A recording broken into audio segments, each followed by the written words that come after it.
Voilà, nous allons retourner à Fès où nous attend Hassan II, roi du Maroc. Majesté, vous m'entendez bien maintenant? Moi, je vous entends très bien. Ah, ben cette fois, moi aussi. Bonjour, merci d'avoir accepté de répondre à nos questions. Alors, parlons d'abord de la guerre Iran-Irak. Comment expliquez-vous, Majesté, que cette guerre du Golfe entre musulmans s'éternise? Cela fait bientôt 7 ans. Y aurait-il des pays tiers qui ont intérêt à ce que cela continue? Avant de répondre à cette question, je tiens tout d'abord à dire un grand bonjour à tous les téléspectateurs qui, de l'autre côté de la Méditerranée, sont devant leur télévision sur Antenne 2. Je suis donc très heureux de pouvoir leur souhaiter une excellente journée. En ce qui concerne la question que vous venez de poser, il est certain que la guerre irako-iranienne représente un cas sans précédent dans l'histoire des relations internationales. D'abord sur le plan de la représentation diplomatique. C'est la première fois que l'on voit une guerre entre deux pays alors que les ambassades respectives sont toujours ouvertes et que le drapeau de l'adversaire continue à flotter sur son ambassade. Deuxième aspect, qui est vraiment un précédent qui peut être extrêmement grave pour la région, c'est que j'ai l'impression que la guerre irako-iranienne, enfin la guerre militaire, n'est faite que pour amuser le public. C'est un show. Un show, il y a des fusées intercontinentales, il y a des raids d'avions, il y a des coulages de pétroliers et de plateformes. Et il y a des morts aussi. Il y a des morts, il y a la présence d'une armada internationale comme jamais on en a vu. Mais la vraie guerre, à mon avis, celle qui se passe en dessous, c'est une guerre d'exportation d'idéologie sous couvert de l'islam. Et alors là, comme vous le savez, les musulmans étant nombreux, ils sont 1 milliard, éparpillés dans le monde, alors là, les conséquences de cette guerre géographiquement visible risquent d'être imprévisibles. Majesté, justement, à propos de l'islam, vous avez récemment lancé un appel aux musulmans pour qu'ils se réunissent en concile. Vous avez vous-même été très inquiet des événements de la Mecque. La menace pour vous, aujourd'hui, vient-elle du radicalisme de la foi islamique? Ici, en Europe, on dit intégrisme, Majesté. Mais en réalité, il y a deux termes qui doivent être employés dans ce domaine. C'est le fondamentalisme d'une part et le radicalisme. Je ne suis pas pour l'intégrisme.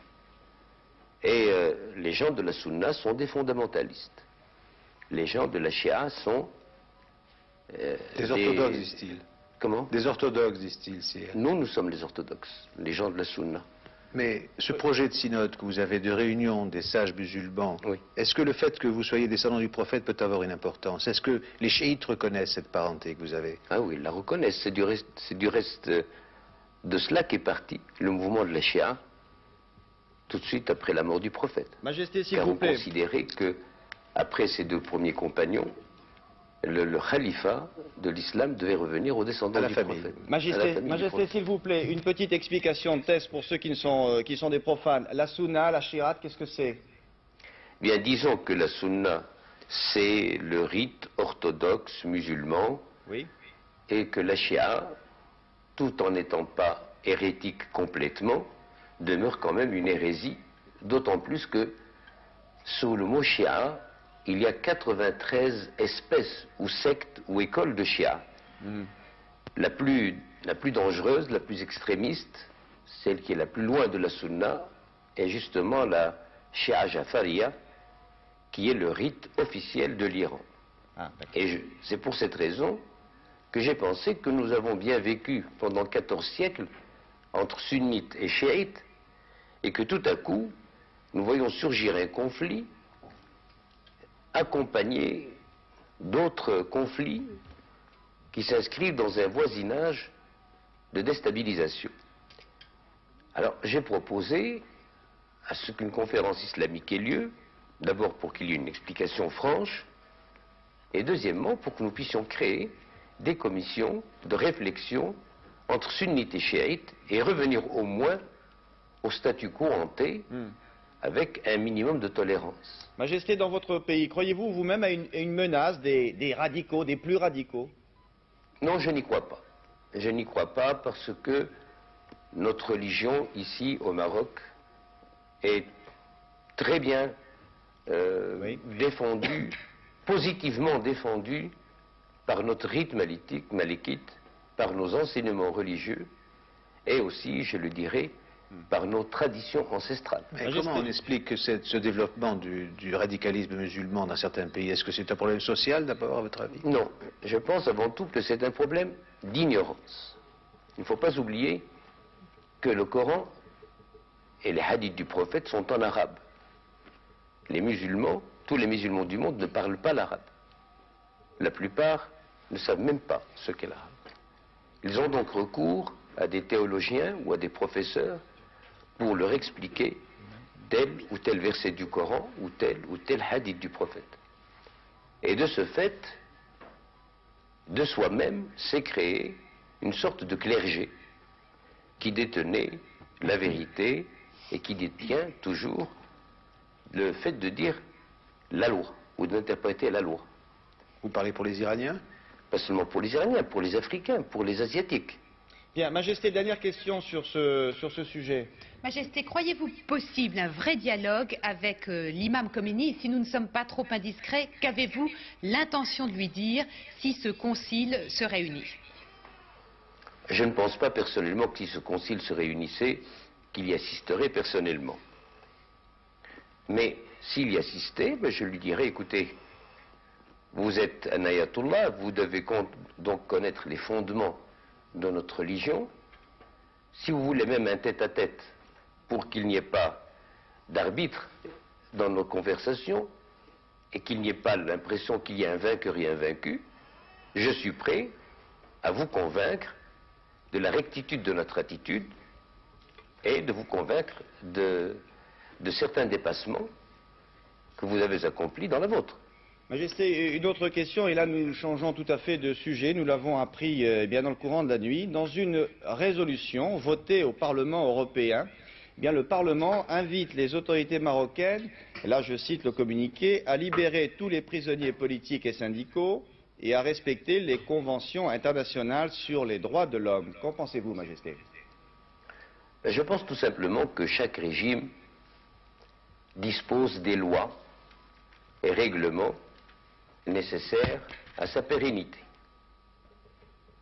Notre régime, comme tous les autres, a décidé de mettre à l'abri ces institutions légalement et démocratiquement et historiquement choisies par le peuple marocain. Pour moi, il n'y a pas de délit politique. Le seul délit politique, c'est lorsqu'on prétend que le Sahara n'est pas marocain. Que les non-marocains puissent le prétendre, de bonne ou de mauvaise foi, ceci m'est complètement égal. Mais allez demander aux Français de la Première Guerre mondiale s'ils pensaient que l'Alsace-Lorraine n'était pas française. Eh bien, c'est la même chose. Je suis là pour défendre l'intégrité territoriale de mon pays.